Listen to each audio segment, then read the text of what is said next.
Kami dari kelompok 2 manajemen operasional dari kelas C1 akuntansi. Perkenalkan, nama saya Arif Muhammad Siddiq dengan nomor NPM 1022 1033. Perkenalkan, nama saya Aliuddin Ahsan Mutakin dengan NPM 102210005. Perkenalkan, nama saya Alesya Putri dengan NPM 102210015. Perkenalkan, nama saya Muhammad Irama Sari dengan NPM 104210001. Perkenalkan, nama saya Rizal Zaisi Badur Rahman dengan NPM 102210025. Perkenalkan, nama saya Wiwis Setiasi dengan NPM 1042105.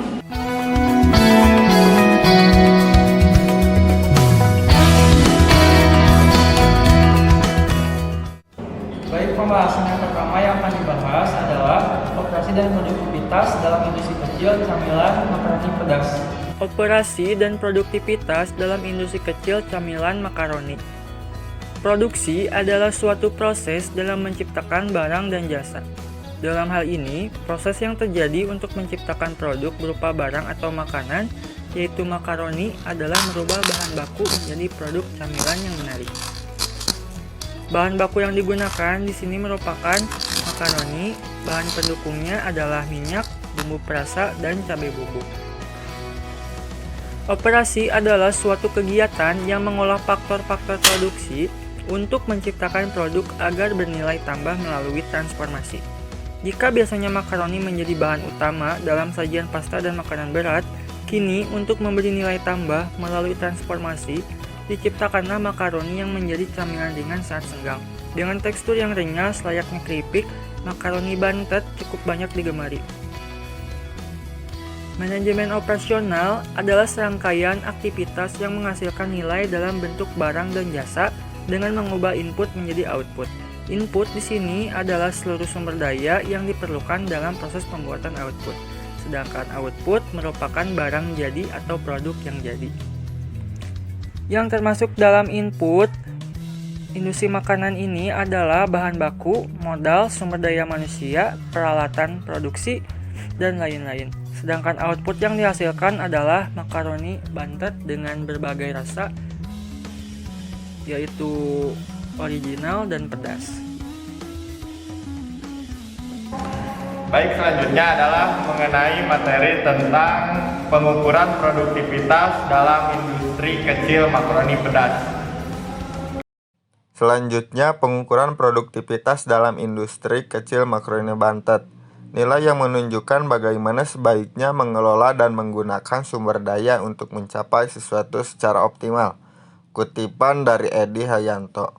Fungsi dari produktivitas adalah perusahaan dapat memperoleh informasi dan mengevaluasi efisiensi sebagai sumber daya, dan perusahaan mampu dalam mengembangkan strategi untuk meningkatkan kondisi produktivitas berdasarkan kesenjangan produktivitas yang terukur dan terencana. Kemudian, rumus pengukuran produktivitas adalah perbandingan antara output dibagi dengan input. Ada dua cara dalam pengukuran produktivitas, yaitu satu, produktivitas faktor tunggal. Produktivitas sama dengan output per input. Yang kedua adalah produktivitas multifaktor. Produktivitas sama dengan output per tenaga kerja ditambah bahan baku, ditambah energi, ditambah modal, dan ditambah biaya lainnya. Sebagai contoh pengukuran produktivitas, di bulan pertama bahan baku yaitu makaroni adalah 4 kg. Kemudian barang jadi makaroni bantet adalah 3 kg.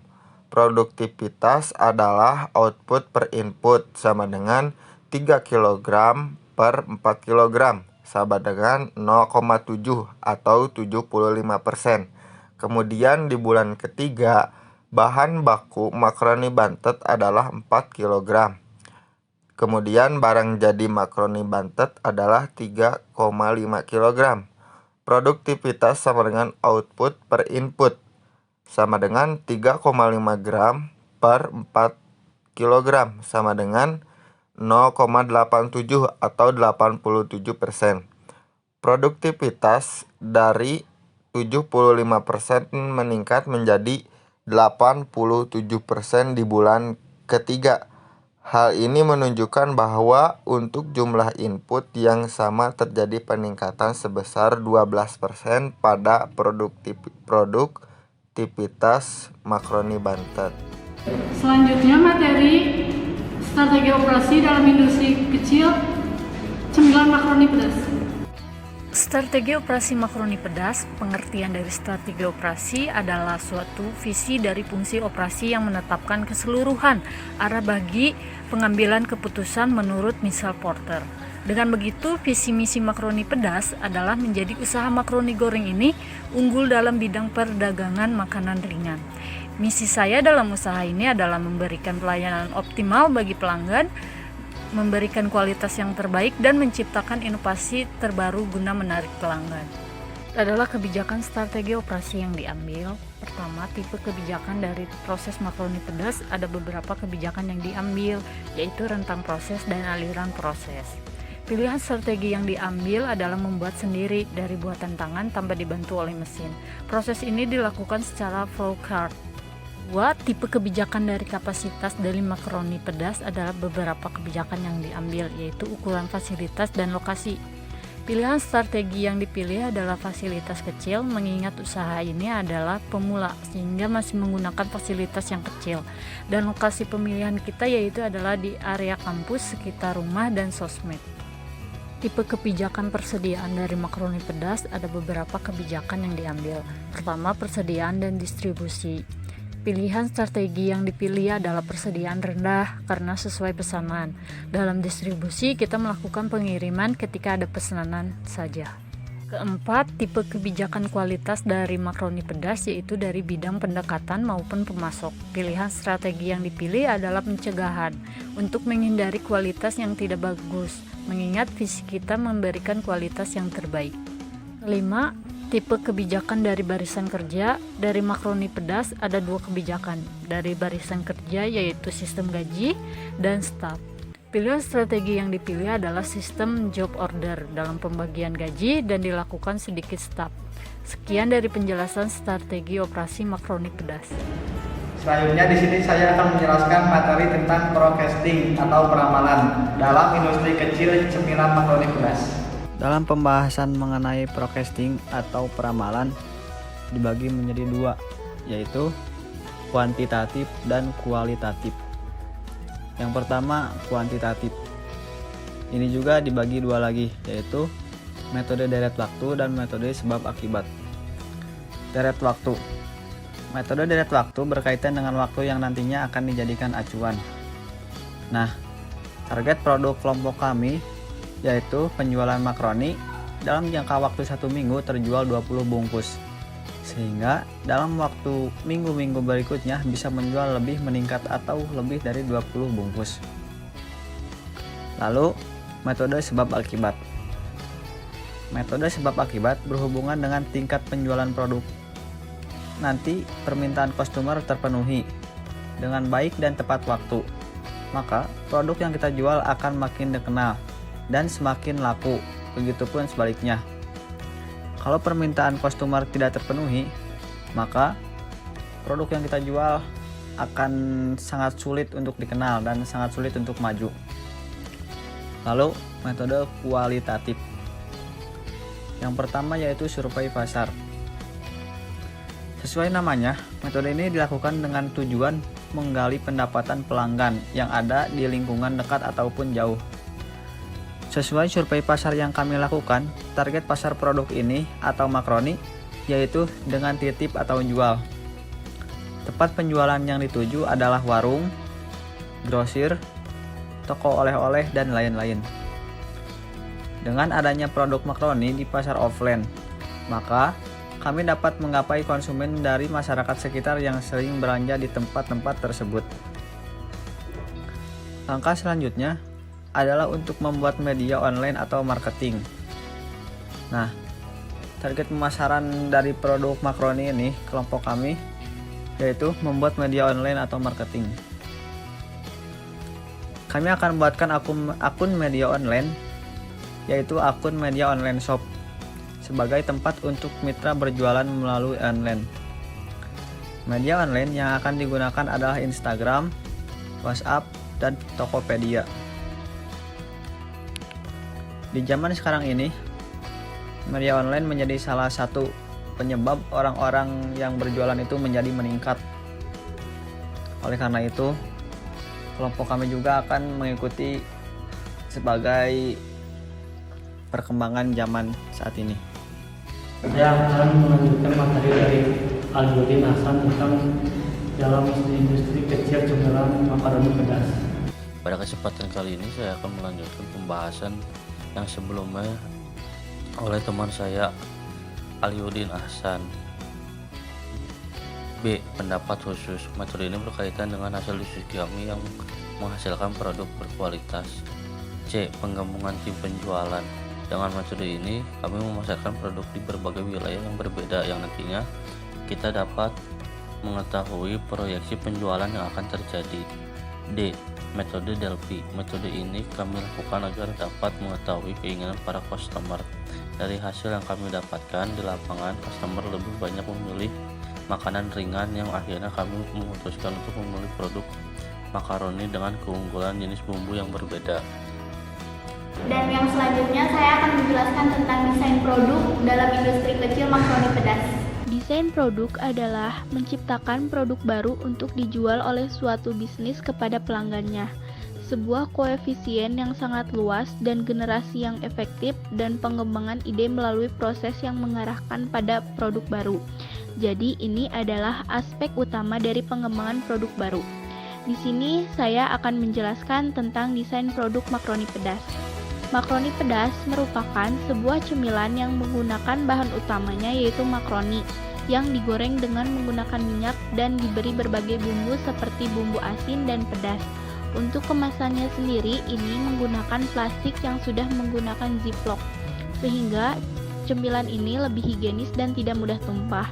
Karena jika sudah dibuka kemasannya dan akan menyimpannya lagi bisa menutupnya kembali dengan menutup ziplocknya agar tidak tumpah.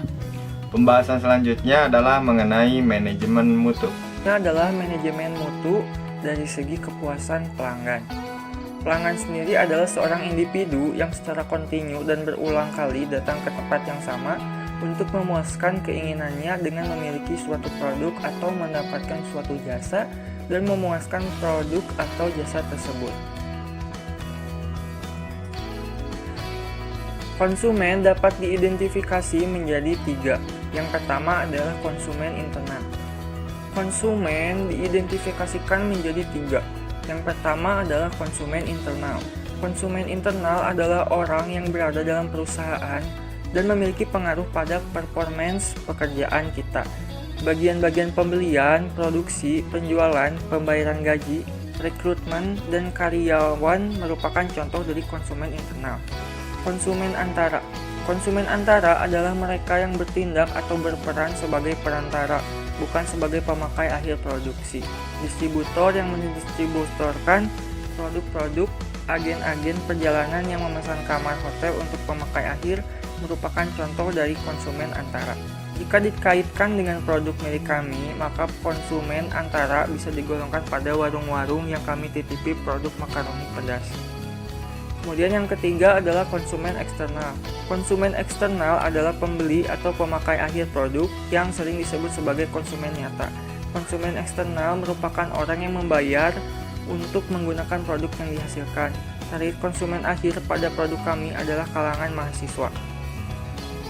Kemudian ada pengelompokan pelanggan.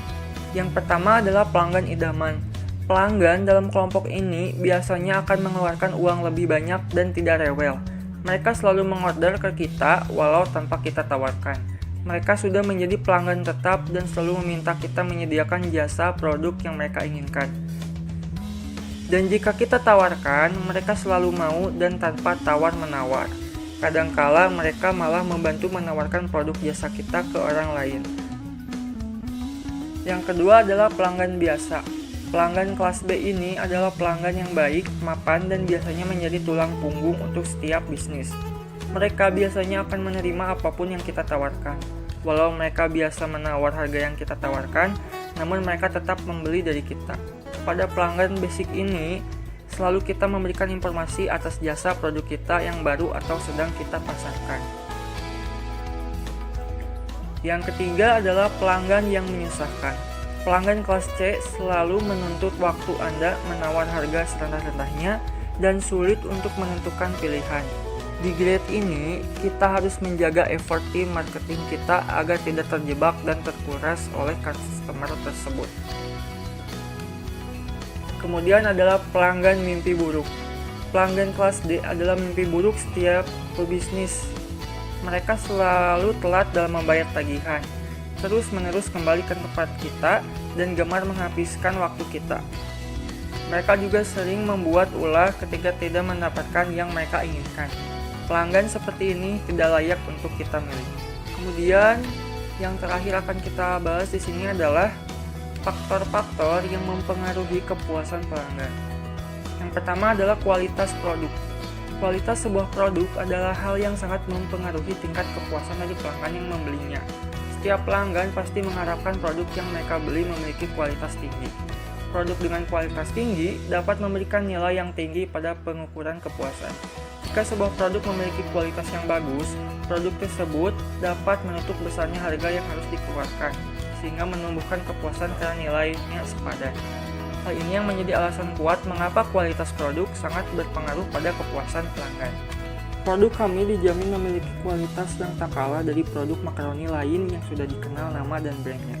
Karena kualitas adalah yang penting, menggunakan bahan-bahan yang tentunya premium dan higienis. Yang kedua adalah kualitas pelayanan. Tingkat kepuasan pelanggan ternyata juga dipengaruhi oleh kualitas pelayanan sebuah bisnis.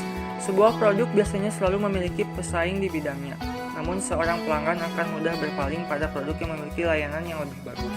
Seperti yang sudah dijelaskan, kualitas pelayanan kami juga usahakan yang terbaik untuk pelanggan, seperti melayani dengan senyum dan tamah, menggunakan fitur siap antar produk, dan juga menawarkan banyak promo. Yang terakhir adalah harga produk. Harga produk ternyata juga termasuk faktor yang mempengaruhi penilaian kepuasan. Jika suatu barang memiliki harga yang tinggi tapi tidak memiliki kualitas yang bagus, pelanggan akan lebih mudah kecewa. Dengan harga yang terjangkau namun rasa dan kualitas yang terbaik, makaroni pedas yang kami buat tidak akan mengecewakan konsumen. Cukup 5.000 per pouch sudah berhasil memuaskan dan menggetarkan lidah. Pengembangan strategi pemasaran.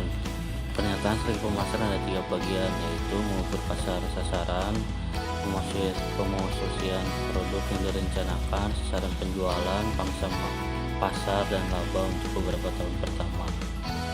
Kemudian ada analisis bisnis, adalah tinjauan ulang penjualan, biaya, dan produksi laba dari produk baru untuk mengetahui apakah faktor-faktor ini akan memenuhi sasaran perusahaan. Sukses dan gagalnya produk baru. Upaya memperbaiki dan mempelajari kemungkinan suksesnya produk baru dengan mengidentifikasikan persamaannya. Faktor suksesnya antara lain, yang pertama ada produk super unik, mempunyai mutu tinggi, sifat-sifat baru, dan nilai-nilai penggunaan yang lebih tinggi. Yang kedua ada konsep produk yang ditetapkan dengan baik sebelum dikembangkan. Yang ketiga, inti perusahaan yang harus memahami konsumen, pasar, dan pesaingnya serta mengembangkan produk yang memberikan nilai superior kepada konsumen.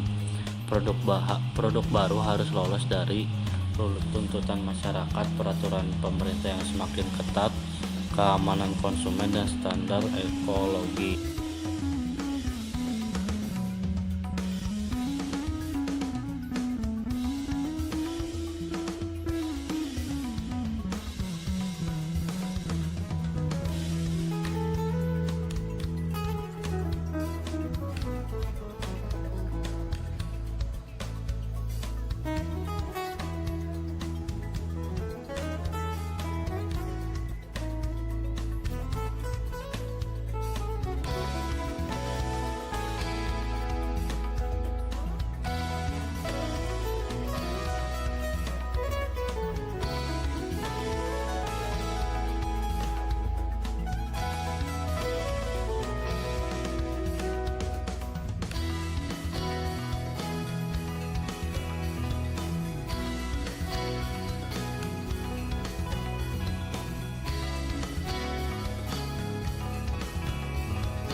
Sekian yang dapat kami sampaikan. Semoga bermanfaat. Mohon maaf bila ada kekurangan. Saya Muhammad Irham Ansari dari kelompok 2. Kami pamit undur diri. Wassalamualaikum warahmatullahi wabarakatuh.